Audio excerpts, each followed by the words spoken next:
Em continuação, nossa série Primeira Reis, agora capítulo 13, o homem de Deus profetiza contra o altar. Observamos que o Senhor então levanta um homem no qual não é mencionado o seu nome, mas a ação, a missão, qual foi designado pelo Senhor, a está assim realizando. É destacado no verso 3 que nos diz: E deu naquele mesmo dia um sinal dizendo: Este é o sinal de que o Senhor falou. Eis que o altar se fenderá e a cinza que nele está se derramará. Observamos que este homem ele sai então de Judá e vai até Betel, de modo que agora diante do altar, no qual ali também estava a presença de Jeroboão, que presencia tudo isso. Ele clama contra o altar anunciando a vida de Josias, que este sacrificaria os sacerdotes.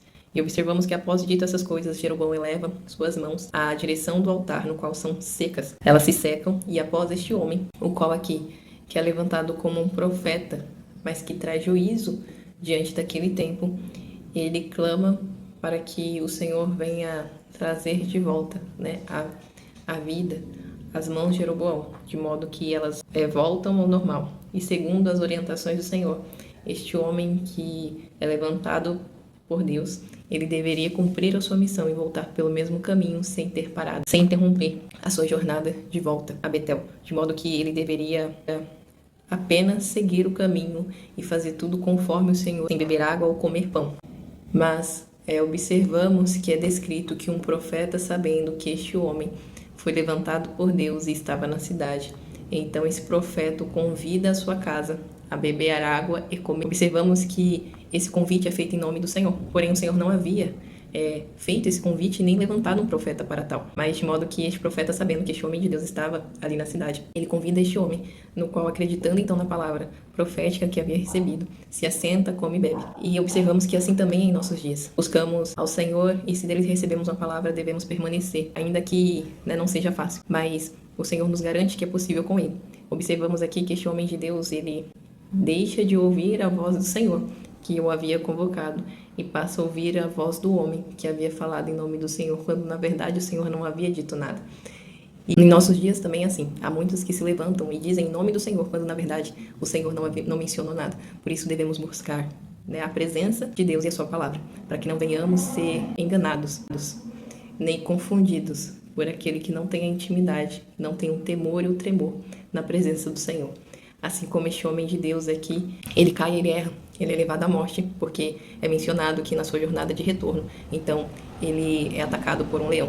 E muitas das vezes enfrentamos leões porque deixamos de ouvir a primeira voz, deixamos de ouvir a mensagem e deixamos de ser conduzido pela palavra de Deus a ser conduzido pela vontade do homem.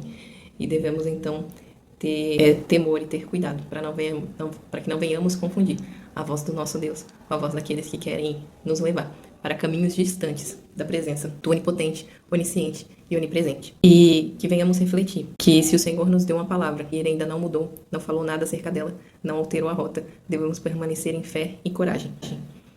Porque aquele que falou, ele vela e zela em cumprir a sua palavra. Pode passar céus e terra, mas a palavra do Senhor jamais passará. Pois o Senhor não é limitado à força ou conhecimento dos homens, porque antes de tudo existir, ele já existia.